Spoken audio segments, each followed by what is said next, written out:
What's up? This your boy Heavy, man. Welcome to the Heavy Hour. And, this is my first YouTube video, so we just gonna keep it light. We ain't gonna really just, talk about too much. We in Houston, Texas. It's Friday, 12 something in the morning. 12 a.m. in the morning. It's the 30th. Everybody getting ready for Halloween, stuff like that. So, as I was just chilling with my family and stuff, my wife and my kids, getting them off to bed and everything, I seen a lot of stuff on social media, and I decided that, I got a voice. I decided I was going to use it. So, we want to talk about a couple things that's going on. I don't know how y'all feel. I want to know how y'all feel. So, click the subscribe button. Hit me up. Let me know how you feeling out there in the world about the things that's going on. Well, we got an election. A couple more days. President Trump, 45. Joe Biden.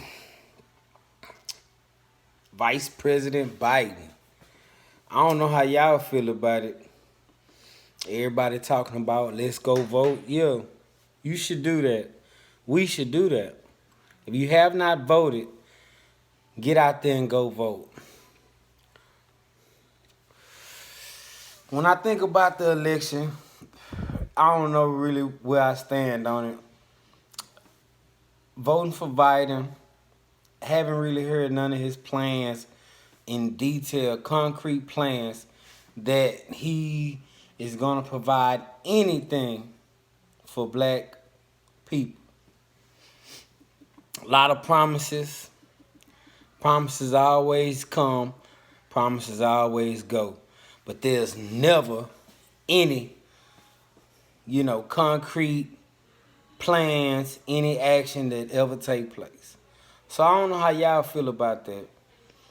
These people come in our communities, they do photo ops, they speak good, they talk good, and again, promises come, promises go, but no concrete actions, no action plans, nothing takes place. I have 3 children, and I want them to have a better life. And it does depend on me at the end of the day. They will give me, I help create, I help make them. And at the end of the day, it's on me to take care of them. It's on me to train them up. It's on me to rear them in the right direction that they should go. And so when I think about this election, I know a lot of people are on edge. I know a lot of families, due to the COVID-19, the pandemic, the president, police, brutality, the violence that's in the streets.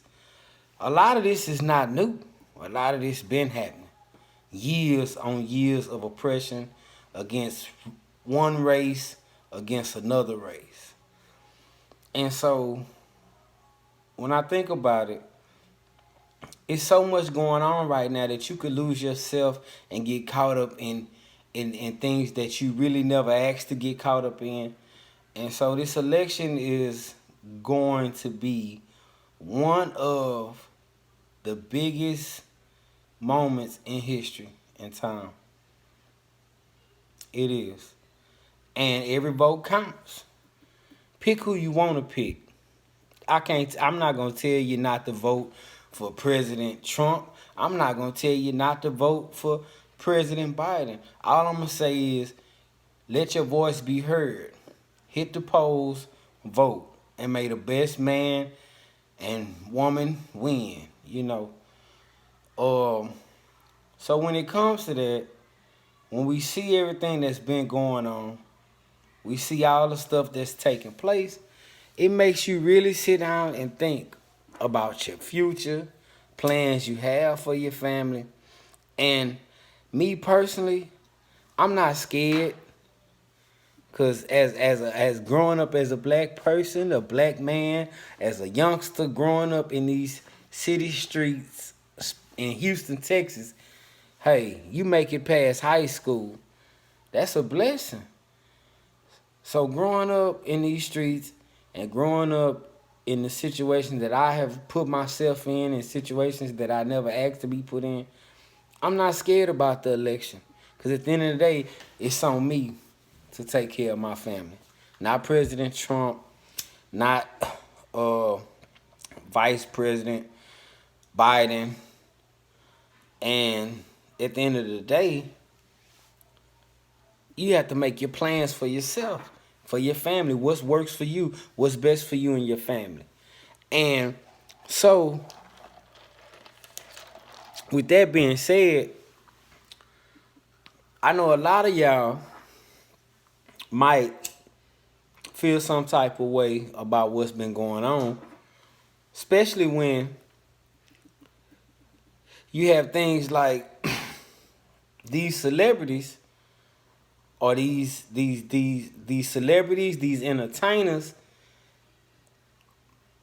When you see them make a move that you don't understand or you haven't paid attention to, it can seem like, wow, it's coming out of left field. And your boy Heavy, when I look at stuff like that, sometimes I probably would have, back in the day, would have just gave my opinion without even sitting back and looking at things and at least thinking it over. When it comes to the Ice Cube situation, I don't know about a lot of y'all, but I kind of had that same feeling. Had that same feeling for a long time. Why can't we work our agenda on both sides? On both sides. Because at the end of the day, somebody gonna win, somebody gonna lose. And when you plan for keeps, you can't always bank on this particular situation is gonna win. I was always told you gotta always have something on the burner. I learned that from an older gentleman. You gotta always have something on the burner, on the back burner. You gotta always have something on the back burner. And in life, it kind of makes sense. If we put all our faith and hope in the Democratic Party, which a lot of us do, especially black folks, a lot of us put our hope and faith in this Democratic Party. A lot of us haven't even ever talked to a Republican. A lot of us never sat down with the Republican side, any members, and really just conversated, conversed, or shared ideas. We never done that. I know it was me growing up in my family. We always been Democrat, whole family. And so when you look at this election, it's crazy to say it, but I wish we would have been doing this last year. The year before last. You know what I'm saying? When Trump got in the office, we should have been working then. We should have had our people working then. Our people, and when I say that, I mean black folks should have been working then, getting agendas together. We waited 4 years like we normally do. When you look at things, we normally, I'm kind of like that. I procrastinate. If you know Christmas coming, what you supposed to do now? It's Halloween. When you go in the store, what they already doing? They got Christmas already up and Halloween. They kind of like, you know what I'm saying? So what I'm saying is, we should have been having these agendas, having these discussions, having these meetings, having these debates, and getting it together. And then when we get to now, we should be moving forward straight, one line, one agenda, understanding. So when you have things like, when you have a situation where Ice Cube put together the black contract, you know, and he put that together. I remember seeing the post when it first came out on Twitter.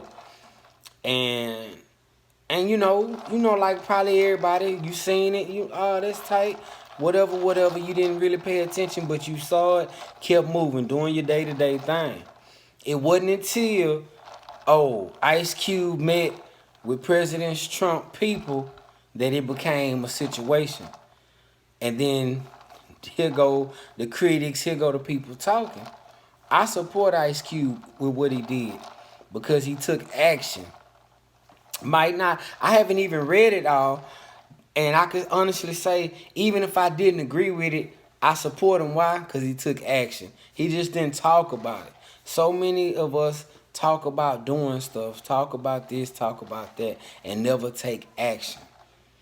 And especially in our communities, when it comes to black folks, we don't take action.